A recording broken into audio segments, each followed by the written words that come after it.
सबै कुरा एकैचोटि कहाँ पाइन्छ र? तारा देखिनलाई त घाम डुब्नुपर्छ महोदय। नमस्कार, म रञ्जु गौतम, बुद्ध शान्ति झापाबाट पेसाले एक शिक्षक। आजको यस कार्यक्रममा यहाँहरू सम्पूर्णलाई आयोजक संस्थाको तर्फबाट र मेरो व्यक्तिगत तर्फबाट हार्दिक स्वागत गर्दछु। उपस्थित महानुभावहरू, आज मिति 2082 साल वैशाख महिनाको 25 गते, तदनुसार मे 8, 2025 बिहीबारका दिन हामी यस सफल महिला समूहद्वारा आयोजित एक दिवसीय महिला शिक्षा कार्यक्रमका लागि यस बुद्ध शान्ति गाउँपालिकाको सभा हलमा भेला भइसकेका छौँ। आजको यस कार्यक्रममा उद्घोषकको जिम्मेवारी निर्वाह गर्न पाउँदा म निकै नै हर्षित छु। यो सुनौलो अवसरका लागि आयोजक संस्थालाई धेरै धेरै धन्यवाद व्यक्त गर्दछु। अब हामी आजको कार्यक्रमको सुरुवात गर्दैछौँ। त्यसभन्दा अगाडि म कार्यक्रमका केही नियमहरू बताउन गइरहेको छु, कृपया ध्यान दिएर सुनिदिनुहोला।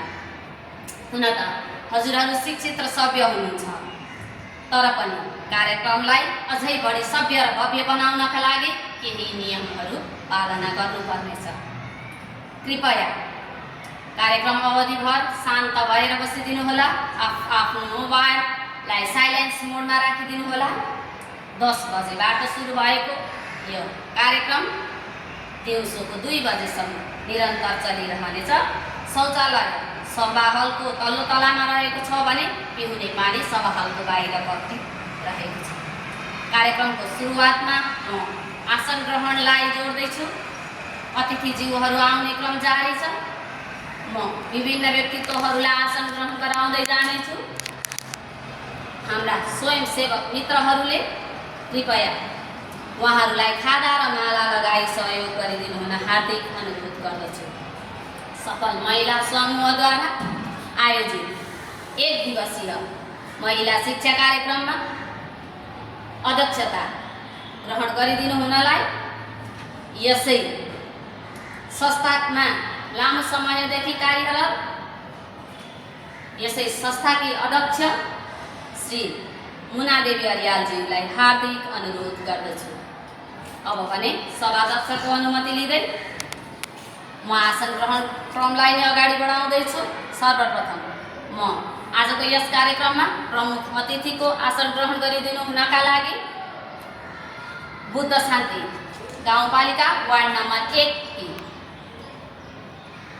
उपाध्यक्ष श्री इन्दिरा देवी घिम्रेज्यूलाई हार्दिक अनुरोध गर्दछु।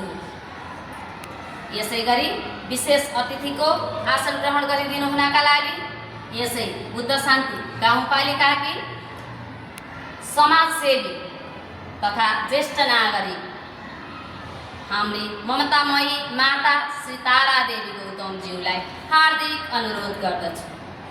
आदरणीय महानुभावहरू, अब भने हामी आसन ग्रहणकै क्रमलाई थाती राख्दै देश र राष्ट्रको लागि, देश र राष्ट्रको सम्मानका लागि सबैजना आफ्नो ठाउँमा उभिएर राष्ट्रगानमा सरिक भइदिनु हुन हार्दिक अनुरोध गर्दछु।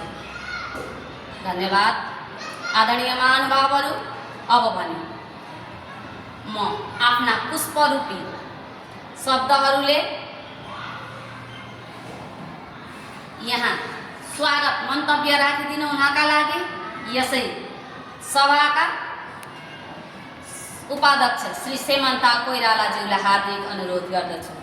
धन्यवाद उपाध्यक्षज्यू। आदरणीय महानुभावहरू, कार्यक्रमको लाई अघि बढाउन कति पनि ढिला नगरिकन अब भने गमलामा पानी हालेर यस सभाको समुद्घाटन गरिदिनु हुनका लागि आजका प्रमुख अतिथिज्यूलाई हार्दिक अनुरोध गर्दछु।